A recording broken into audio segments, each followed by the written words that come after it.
Happy New Year, everyone. I have a couple content creators that I consume that, whether they do educational content, motivational content, or even just chopping it up about a certain topic, they'll do car videos.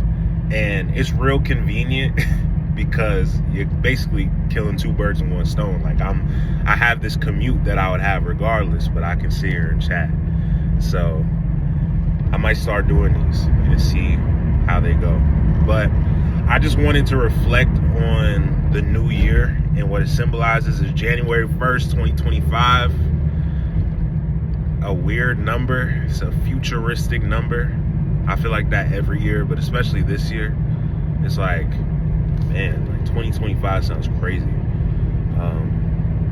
But it's one more year around the sun.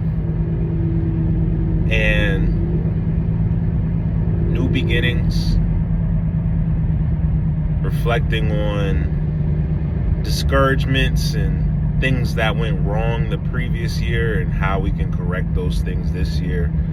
But what I don't want us to do is get too consumed in the negative and become avoidant and become fearful of those things happening this year. It's like, at the end of the day, things will happen and it'll be the last thing you expect it to happen. Like 2024, for example, that was a nice little segue. But 2024, things happened for me that were literally the last things I expected to happen. And it was things that I prayed against and I prayed for the contrary, and things happened that were completely out of my control. Of course, we can contribute to a certain outcome, but the outcomes themselves were things that were out of my control, and once they happened, they were that. And I referenced this with a few of my friends, but Megan Good was on Club Shay Shay, and she was talking about her divorce and how there's something that changes within you when your worst fear comes to pass. And that really resonated with me because some of my worst fears came to pass in 2024. And they were pretty transformative. They were life-changing. And after that, of course, I feel a little jaded, and I'm still navigating that with God. The temptation is to shut down and be like, oh, these gates are locked forever. But I always want to stay dependent on God. Regardless of what I'm doing for myself, I want to maintain that dependence on God. A theme that I've been writing about and working on is sovereignty. And there was a point where I only talked about the sovereignty of God, but as a man, as a developing man, my goal is also sovereignty within my own life. But the thing is, I want sovereignty while having dependence on God. And I believe what that means is surrendering sovereignty in certain aspects, but then still maintaining that sovereignty. So I think about a godly man that has a family, has people that are counting on him for wisdom and for provision. And that requires sovereignty. That requires discipline. That requires intentionality. However, you also have to know where your help comes from. So that's what I've been praying about. It's like, hey God, I'm becoming this man. I'm growing into this new person, this stronger person, this wiser person, this more resilient person. But I don't want to lose you in the process. And I just believe in my heart that I won't. I just don't know what that looks like. Just like how this new reality looks so different than my old one. I don't know what sovereignty with dependence looks like. Because I always saw myself as this lost sheep. And in comparison to a perfect God, I am. But in comparison to society, to my loved ones, to the people around me, I'm just an ordinary person. I'm not this helpless thing unless I subject myself to that. So balance has been a big thing.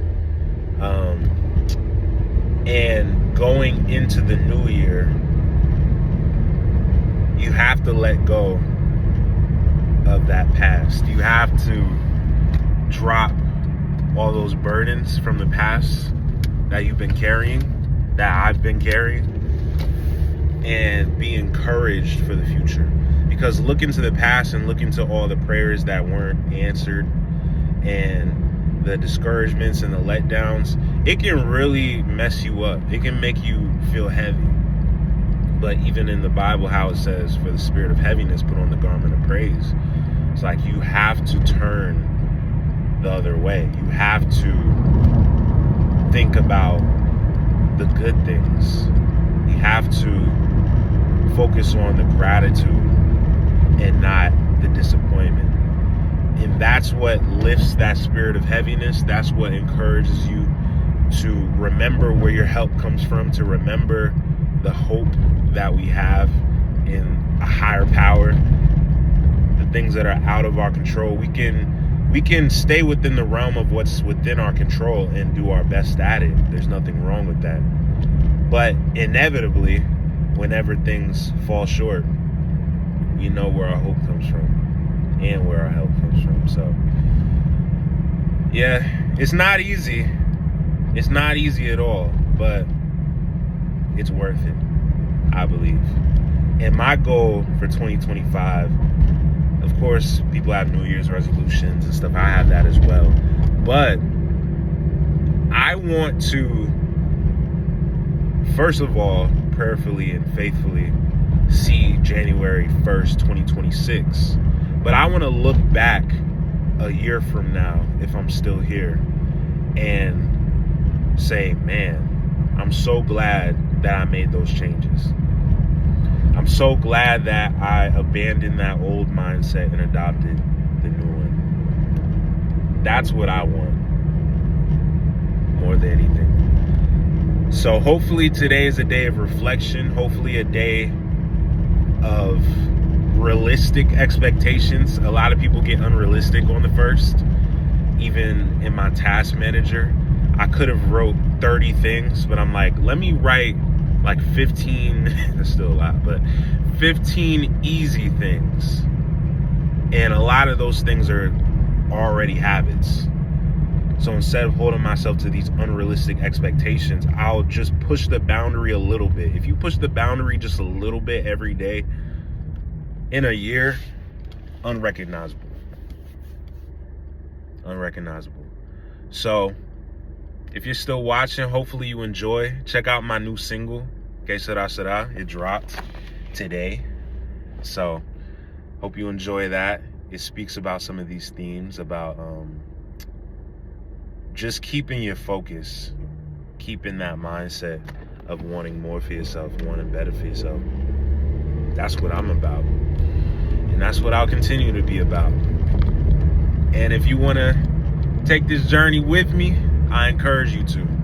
I encourage you to better yourself physically, spiritually, mentally, emotionally, relationally, all the above. But yeah, man. Hope you have a good one. Signing off. All right.